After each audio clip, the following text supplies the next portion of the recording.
Can you all hear me without this mic? Better with. Better with? Okay. That makes it, you can hear this? Because I'm not hearing this, but you can hear it. Okay. I understand that some people are still in line signing books, but I've been told because we're all on schedule, we're going to get going.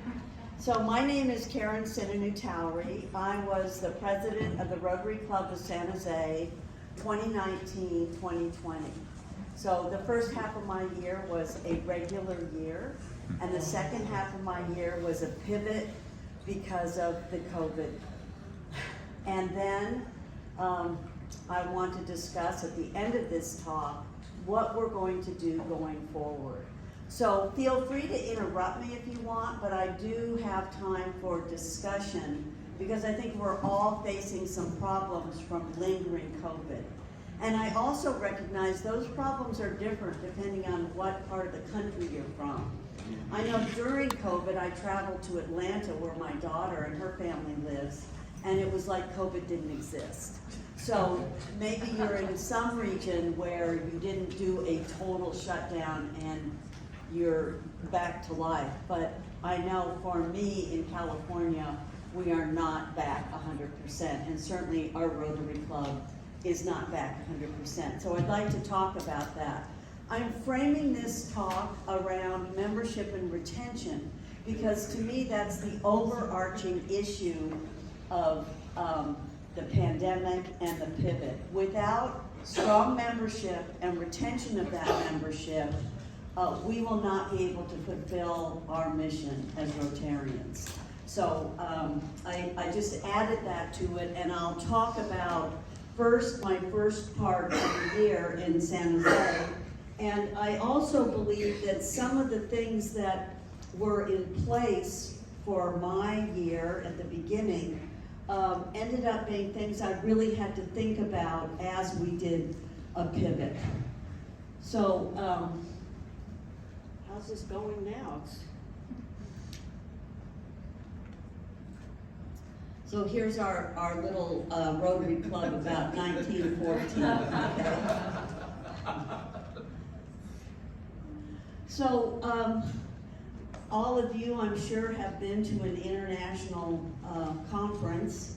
I was very fortunate because mine was in Hamburg, Germany, and a group of us went. And I think it's very important as the president, when you have the privilege of doing things, is to encourage a little delegation to go with you. Because as your members do things outside of small community activities, they become more dedicated to Rotary and Rotary's mission. So a group of us went to Hamburg and we just had a blast. The first project I did was to support a fireworks program that we've had with our club for quite some time. And we put on the fireworks show for the entire city. And after that, we had a party to celebrate, and we also had some VIP speakers.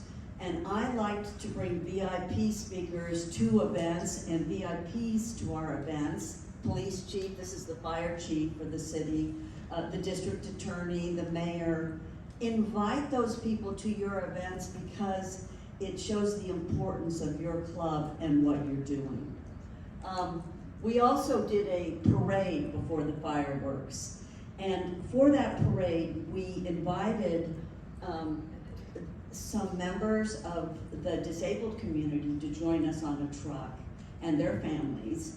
And we invited Rotarians and their families to come. And so we walked, we rode in a truck. And again, when you include the community and you include family and friends, you'll get more dedication to Rotary. Now, I also invented the Roto Meter. And the reason for that was so we would start tallying what we were doing. So we have so many different committees in our club that people on the photography committee have no idea what the fun and friendship committee is doing, and you know, it's just so many committees. So we did a tally each month for the number of hours that members were doing, and it was a lot of fun. We tallied it, and it had lights and bells, and actually the person who built that was the husband of one of the women who went to Hamburg. He had gone to Hamburg too, and he was more invested in the club. So that's the famous Roto Meter that I think right now is collecting dust. In August, I went with the delegation on a wheelchair mission, and I'm sure many of your clubs have been on a wheelchair mission. But again, it's family went, friends went, and Rotarians went, and it just really cements your commitment.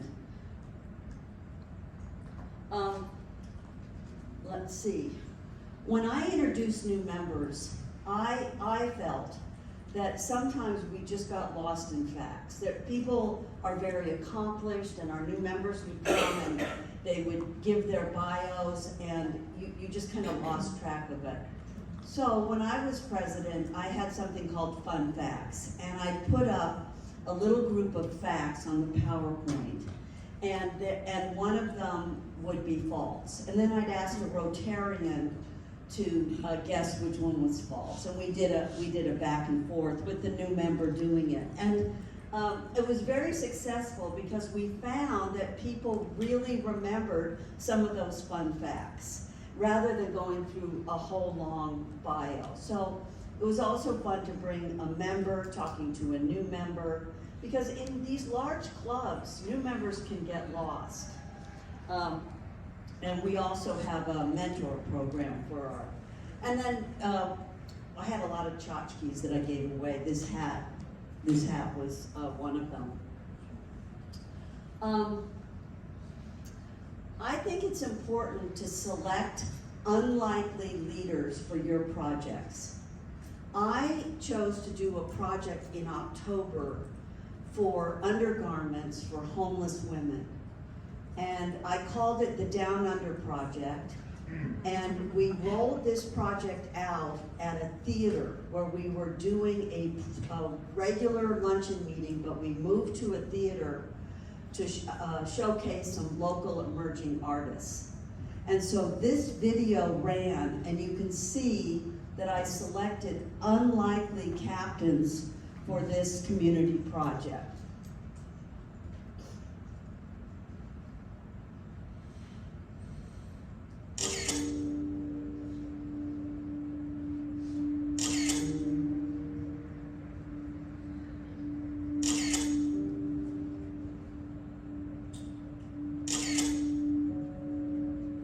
Santa Clara County has a homeless population of over 9,700 people, with over 82% being unsheltered, and 36% of homeless are women sleeping on our streets, and it's difficult for these women to get the undergarments and incontinence products they desperately need. But together, we can do something about it. Rotary Club of San Jose President Karyn Sinunu-Towery has handpicked her team to launch her Down Under project. There's a reason I selected you two for this mission.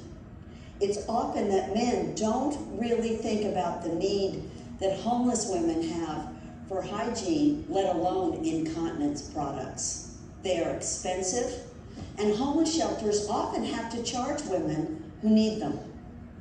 Your mission is to recruit men, Rotarians, friends, spread the word about the need we have in San Jose for homeless women. Are you two up for the Down Under project?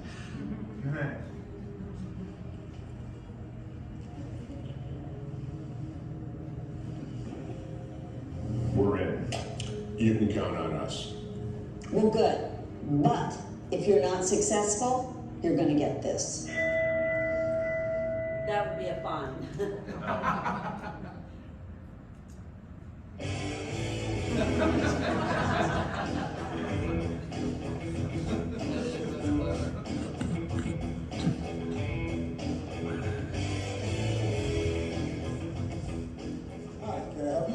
Yes, you can. We're on a mission from God, and her name's Karyn.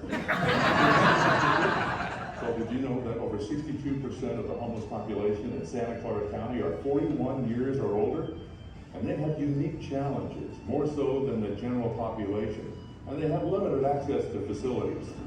We're looking for good men like you to help the female and male homeless population with the hygiene products that they desperately need. Are you in? Absolutely, count me in. By the way, I'd like to meet this person, Karyn.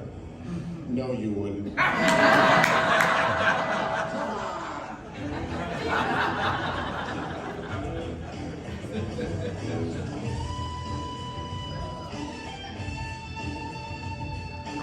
This is our usual meeting place that they're going to.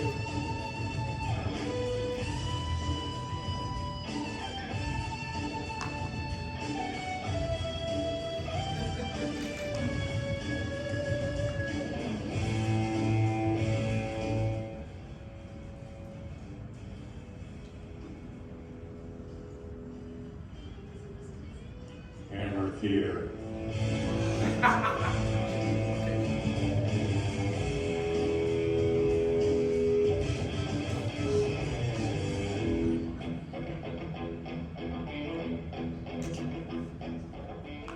Please help support the Rotary Club of San Jose and President Karyn Sinunu-Towery for her Down Under project. Please spread the word and make a difference in our community. So you can see, it was a very successful project, but having these two men, they're the two biggest, burliest guys in the club, champion that cause, I think, really made it fun and got everyone engaged. It wasn't just a woman's issue. Actually, they started collecting stuff for homeless men too, so that was great.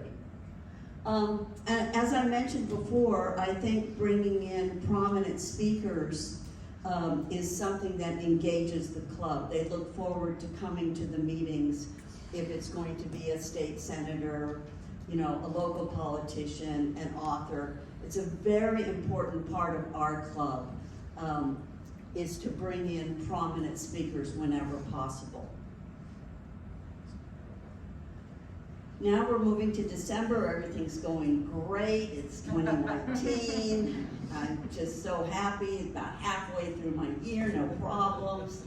And we have an annual holiday luncheon. A number of years ago, we changed that from being the Christmas luncheon to the holiday luncheon. And I think this is so important for inclusion. We have people of all different religions in our club, and so we don't call it the Christmas luncheon. You know, Santa Claus shows up, sometimes we have trees around, but we try to be fairly neutral about it so that we can include everyone. And that year we also had a group of kids from a school for children with special needs, and they were our entertainment that year. And now January starts, and I believe it's very important to have young people join Rotary. And I know that's an issue that we're all struggling with. So I think bringing young people in as speakers and having programs that partner with young people is a big help. Then they learn about Rotary, and this is a program through San Jose State called Handshake, and it helped young graduates and students find jobs. In February, we had a program called the Valentine's Day program, and it was much like what we do at Thanksgiving. 10 members will stand up, it'll be a very strict 2 minutes, and they talk about someone they love or something they love. Our President Sal one year, I remember he talked about how much he loved his dog and told some dog stories. So it isn't just about, you know, boyfriend and girlfriends. And these sorts of programs where 10 Rotarians get up and tell a little personal story really helps you connect with, the members connect with one another and get to know one another. So we have a Thanksgiving program for what we're thankful for, and a Valentine's Day program. And each one of these programs has a champion who, you know, calls people, asks them to do it, people volunteer. It's very successful. We find that we have a very high turnout on those days because Rotarians love hearing these stories from other Rotarians. And this was our last hands-on project. We were packing dried food to be shipped off. Again, it was a Saturday project. Invite your family, invite your friends, so that you're not just leaving the house and going off to do a project. You can include your neighbors and your friends. And then it hit. All of a sudden, in March, here in California, the health officer said, it's time to stay home. And people were saying, well, maybe this will just be 2 or 3 weeks. And so my first pivot was the Rotarian who'd made the Down Under film. He agreed to make some films with it. He does this with his iPhone. We'll just post a few videos so we stay connected with the club. So here's a sample video that I made in March. I should tell you, as soon as it hit, I had my son shave my head. I never knew how I'd get out of dyeing my hair. I bought a $19 wig on Amazon and let it grow out to this. So you'll see a brunette here, but that's me. And honestly, the worst part of it was that I got so many compliments on that $19 wig. So here's a sample video. Hi, I'm Karyn Sinunu-Towery, and I'm the president of the Rotary Club of San Jose. And today, I'm broadcasting my virtual Rotary meeting from the beauty of the San Jose Rose Garden.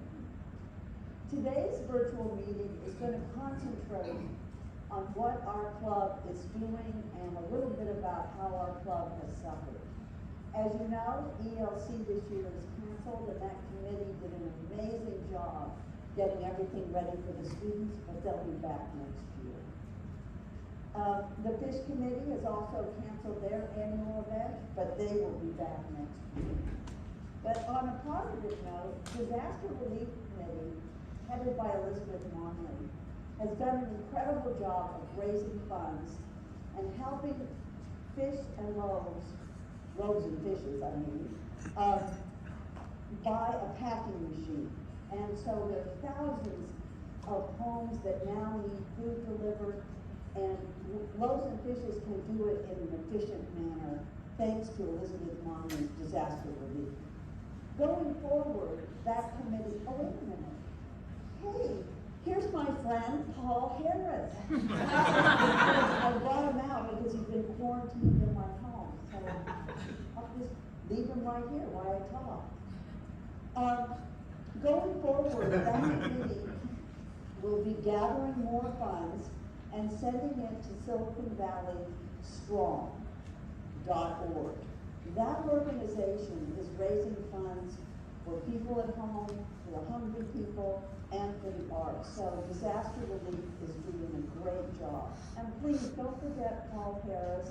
Got some water on him. Don't forget Paul Harris and what he represents to us. That our club is strong. We're going to get through this difficult time together, and we're going to do a lot of good for our community. So until next week, stay well and stay safe. So this was an attempt to stay connected and tell people what we were doing. I had made Paul Harris and his wife Jean, I'd made those cardboard cutouts when my year started in July, and they ended up to be a running gag through the, as a matter of fact, we still drag them out for different events.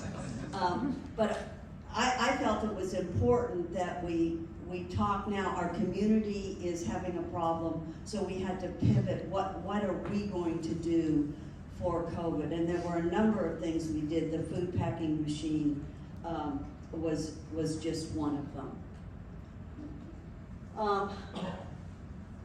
So I'll give you another short humor video and then I won't. But again, we just didn't know how to keep people engaged and know that Rotary was there. So we were making these silly videos. So let's take a look at just behind the scenes on what Karyn and Jim have been doing during this downturn and during this stay and shelter-in-place crisis. You know, I love Karyn very much, but she has been taking this shelter in place a little too seriously, especially at dinner time. Hi, honey. Dinner's ready. Dinner's ready.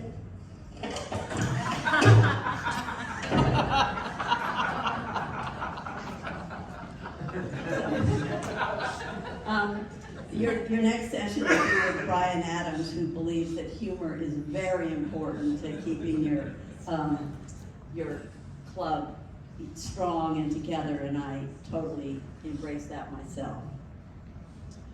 So the other thing that happened after I started posting these videos is Rotarians were sending in videos. I'm not going to play this one, but this guy, Norm, had these chickens he was raising, and he gave us a whole little lesson on how chickens are sexted, how their gender is identified. It was crazy. Another guy sent in a video of himself vacuuming. Another Rotarian sent in a picture of herself stranded in Germany or something. So people started engaging, and anytime I took a walk and found someone, I was taking their picture and posting it. So I was trying very hard to keep the club together, but it was kind of crazy, and we knew this was not going to be a 3 or 4 week problem. So we had a board meeting, and we decided to switch and pivot to Zoom. And I couldn't imagine how that would work, but it became very clear that people wanted to be engaged, to watch what was going on. And so we started the Zoom meetings, as I'm sure all of you did. And of course, that gave us new membership challenges, like how are you gonna get, you're gonna join a Zoom group. So we definitely had those. And also, there were people who financially were now hurting during COVID. And so we decided to start a fund where some people who had a little bit more to give in the club donated to the fund. And we supported membership dues of Rotarians who were having financial difficulties. And this was all done through the executive director so that it could be discreet and people would feel comfortable. And that fund is still going today. The board made a concerted effort to stay in constant contact through email with our elder members, because they were probably the most isolated and they were the most loyal in staying with the club. And I think that's a good thing to do going forward. And we also identified another project to help the needs of the community. One thing that really failed was our gala. This is our major fundraiser. It was set for March. It had a jazz theme. We had bought all the doodads for it, and we were ready to go March 28th. So we had to put it off, and we put it to June, and we changed the theme, Pants Schmance, and said it would be on Zoom. But it really failed because the company we hired to do the tech just could not do it. There were supposed to be different rooms people could go to. It was the most disastrous gala in the over 100 years of this club. However, I think we might have raised the most money because everyone felt sorry for it. That's right. So it ended up okay. And this was our final project. We presented a van to Catholic Charities, and this van was used to deliver food, shots, everything else. And I felt that we really addressed the needs of our community. So we did lose some members. We started out with 465, we ended with 454.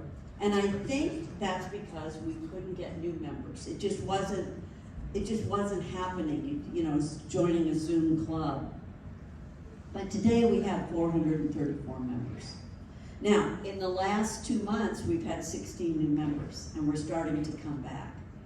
So, in the little bit of time left we have together, I would like to hear from all of you on some of these issues. We're doing hybrid meetings, and I do notice the numbers are coming down on hybrid participants.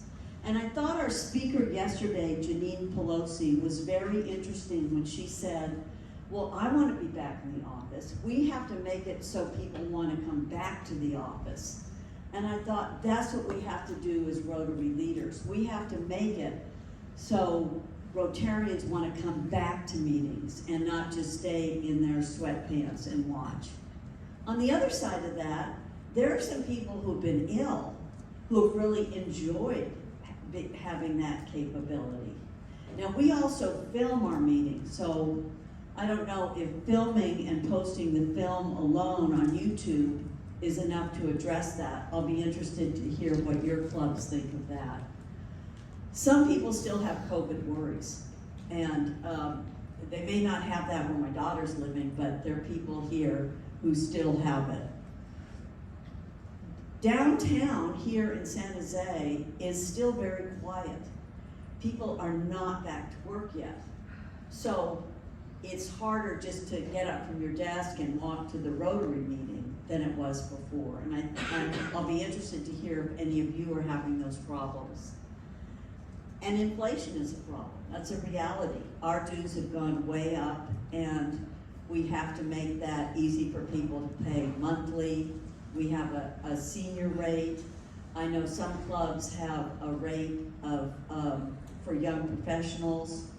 And so I think going forward, these are all the things we're going to have to think about until COVID is truly in the rearview mirror. So I'd really like to start with hearing from you about how the hybrid, well, how many people here are doing hybrid meetings? Okay, there we go, almost everyone. How many are just doing pure Zoom meetings? No one. Oh, you are, pure Zoom? Oh, wait, no, I'm sorry. Okay, but pure in person, how many? Okay, and where are you from? Sacramento. Oh, really? Madison. Madison.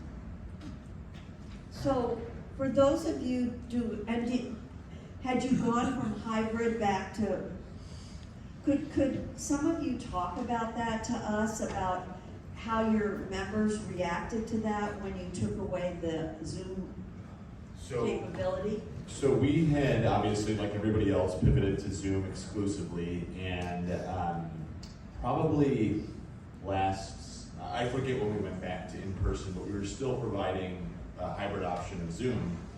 And we saw the numbers really fall off on that to where we were only having a handful of people on Zoom, and it did not make sense for us to still provide that given that we had so few people. The other thing that we noticed is, compared to some other clubs I've talked to, our Zoom production value was not as good because we were not regularly taping our meetings. So we didn't have that infrastructure. We were kind of, had a camera on a tripod sort of thing. Yeah. It was not real high tech. And as a result, we're back 100% to in-person. I don't think that we've heard any negative feedback about that, because I think most people were either coming if they felt comfortable or not. We didn't see a lot of people joining on Zoom. And how large is your club? 210. Great. Can I ask a follow-up question? Sure. So pre-COVID, how many people did you have versus now in person? So she asked pre-COVID how many numbers we had. Steve, correct me if I'm wrong, but I think if you go back to 2019, we were around 300 members. And so we're down significantly, and unlike some of the other clubs that I've heard speak over the last couple of days, we've really not seen an uptick. I mean, we're still going the opposite direction, and so that's a concern for us. We're obviously really wanting to prioritize membership and recruitment, but we're not on an upswing. I mean, we are getting new members, but we're losing them quicker. So. But I can make her lunch. Oh, it just depends. We have to guarantee 70. It could be 60 to 95, 100 is probably the most. What club are you on? Sacramento, California. Are there any other Rotarians here who want to talk about giving up Zoom and how it worked? Yeah, this is Charles from Madison. We also went back to all live meetings probably eight months ago. And we have continued to record our meetings and we post them on YouTube. But we stopped the live streaming and stopped Zoom. We're really focusing on the quality of our programs and driving engagement with the membership. Not focusing on numbers, even though they continue to decline. But we're getting probably 150 people in the room. And we're a club of just over 400 right now. Was there pushback when you dropped Zoom? Did you have any pushback for any reason at all about that? Not really. We had very declining numbers, when we were doing the live streaming, and so most people have come back, and there's a small percentage that have not, that we're contacting to try to understand why. Yeah. Would anyone like to address? Oh, did you?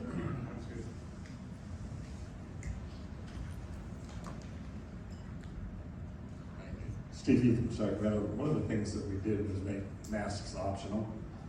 So when we came back in person, some people wore masks, some didn't, and it's gradually faded to virtually nobody wearing a mask now. My really biggest concern, and probably we talked about this, we continue to do committee meetings and board meetings on Zoom, and I don't like that. I want personal interaction, personal engagement. So we're talking about how to begin. We make that improvement as well. Is there anyone? Yes. Yeah, I have a question about the recording of meetings. Do the people that record meetings record the entire meeting or just parts of the meeting? And do they, what do I want to say, edit it at all for the recording? In National, we record the whole meeting. We just edit out anything that we push record before the meeting actually starts. We just edit both ends. It is purely the full meeting. Okay. We upload it to Vimeo, and then we send it out in our newsletter every week, and it lives on our website. But it is like from when the bell rings to when the bell rings. Every time. Toledo's the same. Queen City's the same. Send there's someone right there. Milwaukee live streams the program, but then we edit it before, we send out into it the next day, and that's what we post on social media and post on our website, so that the part that is actually shared is really the speaker, it's not the whole people. I'm curious, does anybody capture how many people view it online after the fact? Yes. Is it a? You can capture that automatically. Yeah, but I'm just curious, I mean, if we do that, our club does that, I've never asked that question, how many people are really watching? We only have a few that are actually watching the live stream live at this point, probably less than 20. But the posts with views afterward usually are between 50 and 200%. Wow. But we don't have, so for us, if we're gonna record it, we might as well live stream. We don't have any additional cost to do that. So I'm not really thinking about this. We do the live stream, or posting the video, I think is very important. Do you have one more back here, Lucinda? I was gonna say something, if we're done with this, I had two questions. I was gonna ask what you had asked about, was this worth it? Some people answered that, but I have another question, so I'm gonna take us off track now, once we're done with this. Go ahead with your next question. What I'm really curious about is, regardless of your, whatever format it is, or maybe based on format, what are clubs doing to keep members engaged? We're talking about losing, people falling off because of COVID. So what are we all doing? I know our next session is going to talk a little bit about this, but what are people actively doing to get members back in? We all say we want to be in person. We all say that's the place to be, and that's great. And sometimes it's good to have a hybrid option. But what are you doing to get the members? What programming? What are you doing to get people back in person? And I think it would be interesting to hear things beyond what I mentioned. Great speakers. Does anyone have something that I left off the list? Because what made us strong before should make us strong going forward. Yes. Yeah, this year, one of the longtime Rotarians who helps us with the videos, helps us with preparing the PowerPoint presentations and everything else, he's actually been strategic about who he invites, who we invite to do the invocation and the pledge before our meeting. And it is not, Travis and I logged into the Zoom meeting yesterday while it's happening, and we both looked at each other like, who is that? But it's a guy that hasn't been to meetings in months. And we recognized him and a few others last week. This week he was doing the invocation. And that has brought back new members. And we're seeing them come back after that. But oftentimes they just need, because they go, 6 meetings without coming, and it's just easier not to come. But then a personal invitation, we're gonna put you in front of everybody else because you're scheduled to do the invocation. They show up and then they feel comfortable coming back after that. That is a great idea. So invite someone who isn't showing up to participate in the meeting in some way. Does anyone else have something else to add to that? Great. The one thing we started doing this past year was assigning a mentor with all of our Red Badgers.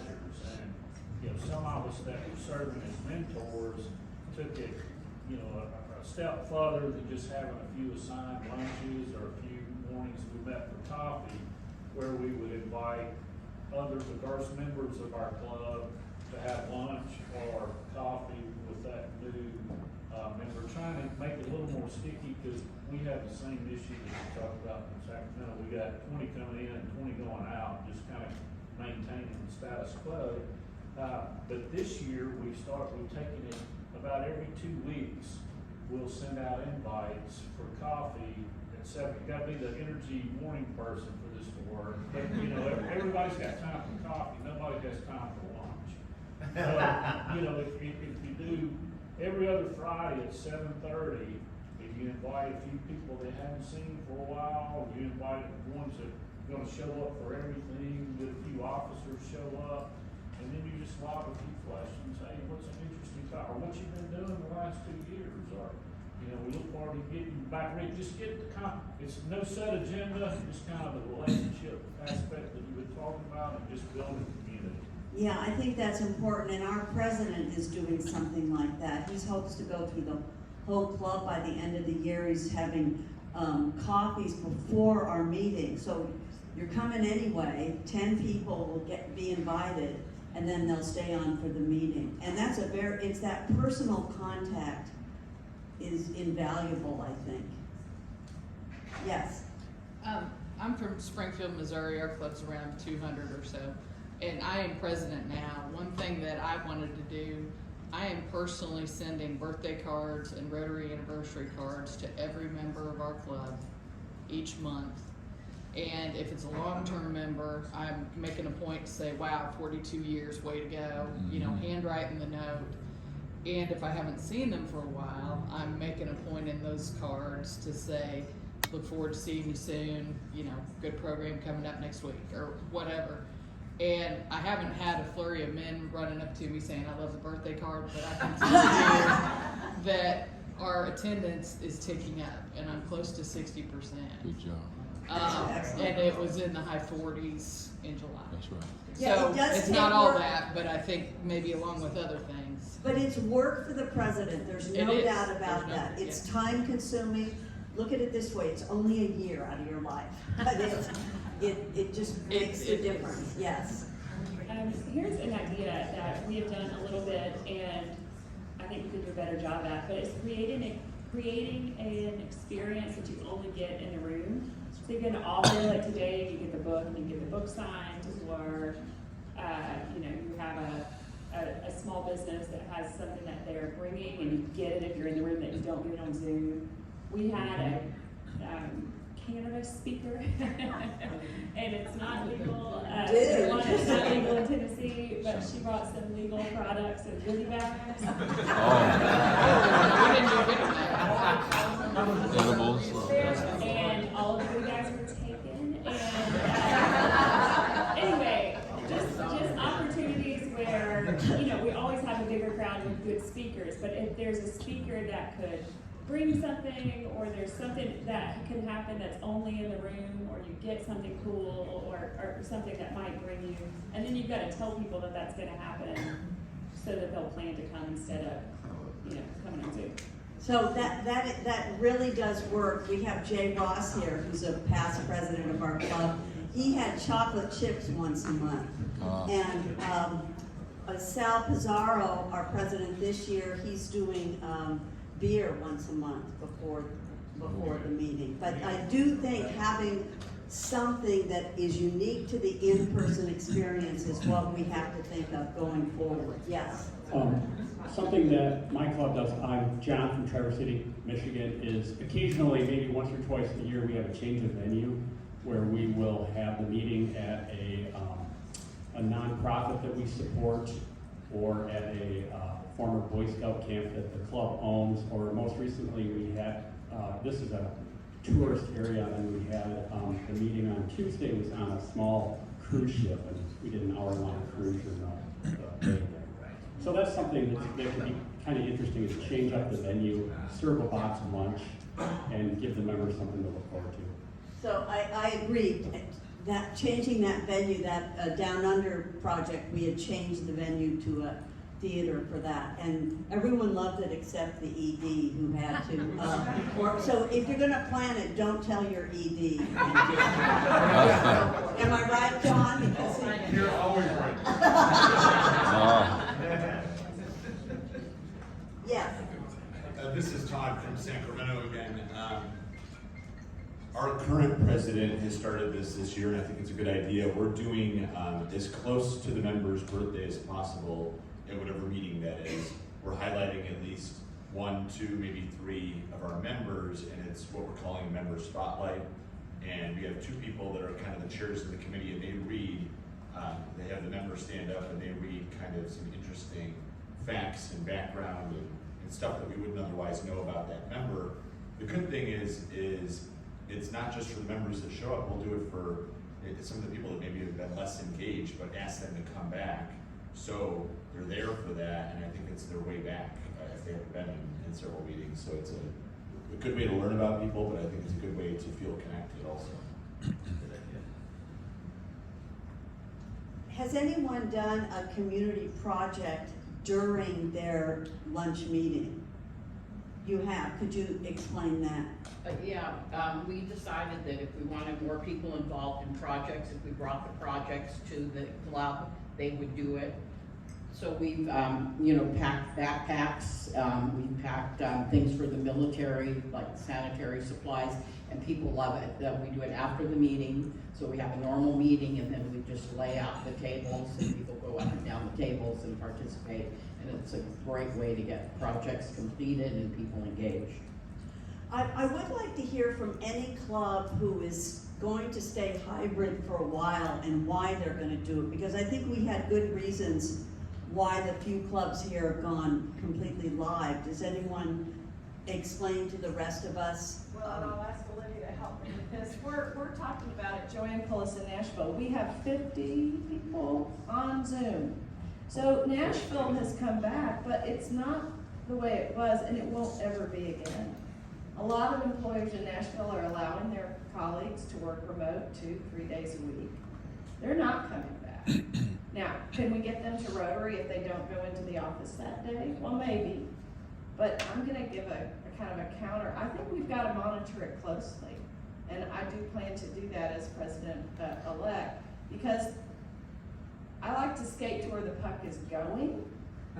And the puck is definitely, the world of work has changed. And so I think Rotary, I like what the speaker said this morning, I think we're gonna have to test some things that are different and new. And we're gonna have to embrace those people that get on Zoom and participate and say, we appreciate you. And so it's a yes and. Yes, we want everybody back in person as much as we can, but the and has to be, and we recognize the world has changed and it's not about COVID anymore, it's about work. That may be countercultural to Rotary, but I'm challenging myself to say, what does it really look like? And how can I really intentionally meet the needs of the No, I think that's very fair. I mean, that's what I'm saying. People aren't coming to work in downtown San Jose, so it's changed. And I would add to that, I'm also with Nashville and the executive director there. We have a venue and a setup that is easy to have a really high quality Zoom meeting. Yes. Our venue provides about 4 AV staff for no additional cost. We have another staff person who runs the meeting. I've heard a lot of people here say that is not the case, that it's expensive and that it's tough and that they don't have the support to do it. So we're in a good spot where, you know, we can keep doing it easily. anyone else who's gonna stay hybrid? So Travis Tangeman with Toledo. Like you, we've always had a high production value to our meetings. So when we transitioned to Zoom, we already had all the equipment, we had the know-how in the room of being able to have that quality presentation. We're finding that we're still 25% of our Monday meeting is online. I don't see it changing for the exact same reasons you just mentioned. We've got a lot of snowbirds in Ohio who like the ability to stay connected when they're in Florida. We've got another gentleman that goes home to Israel. He loves it. Our big shift is, okay, we're gonna embrace it, but the Monday meeting is not what it used to be. We are seeing less and less interest in Monday meeting and having other opportunities to be engaged elsewhere at different times. So Kevin, I think, mentioned it in a session yesterday. He had an idea of the In Case You Missed It committee, which is if you can't make Monday, how about we meet for coffee on Thursday? If we want to watch the video, we can watch the speaker, talk about it. But again, it's another opportunity that counts toward the Monday makeup. Not that we really care about attendance anymore, but you know, what is it that gets people in the room, but it's not necessarily about Monday. And so that's kind of the focus for us. In Case You Missed It is the name of that. That's good. Yeah, I'm Kevin from Toledo. I just wanted to add to that. I think it's interesting that we had an entire session yesterday about DEI, and really it's about finding new doorways into our club. And then all of us are also having conversations about how do we close doorways into our club. And so it's this idea of like, I'm gonna shut down Zoom because I'm gonna force you to only come in one door. It just doesn't make sense. And I think it's counterintuitive. And I think the clubs that are pushing to say you have to come in this one door are also gonna struggle with all of the other membership recruitment activities if they're forcing everybody to come through the door that's most convenient for them or that looks most like the past. I like the way you put it, that it's just 2 doors to Rotary. Yeah. Yeah, I know we're talking about hybrid meetings, and I'm Brett from Memphis. We're not really doing pure hybrid meetings, but we're still doing the occasional all Zoom meeting. And the primary reason for that is we can get speakers we can't get into Memphis to speak. So we've had speakers from Germany, we've had speakers from the executive producer of The Simpsons from Los Angeles, our United States Senator. So we're still holding the occasional all Zoom meetings just because of the quality of speaker we get to those meetings. And our club has had speakers from outside the area who we put them up like this at the meeting. And some people go, no, I didn't come to a live meeting to see that, but we haven't done an alternate all Zoom. That's a very interesting idea. Ask a follow-up. Do you get good attendance at the all Zoom for the speakers that are outside? We do. Strangely enough, what we get is the people watching it after the actual Zoom meeting, so they don't want to sit there Tuesday at lunch, but they'll watch it at 10 o'clock at night at home because they want to see the person from the WHO in Geneva. Right. So, I mean, we get, and it's driven by the quality of the speaker, but if it's somebody that's really worth seeing, we'll get, 120 views just in a week. think we have time for a couple more thoughts to be shared. I'm Annie Sandra from Toronto. One of the things we've been doing, we're a lunch meeting as well, but before a long weekend, we switch it to a Wednesday evening, and it's a president's cocktail. So then it takes away from the people that are not downtown Toronto because they're no longer working downtown. And it gives them the time to either drive or take the train, but we have great attendance. And some of those events, we've turned them as well into an occasion to meet potential new members. And we call this evening, Ask Me Anything.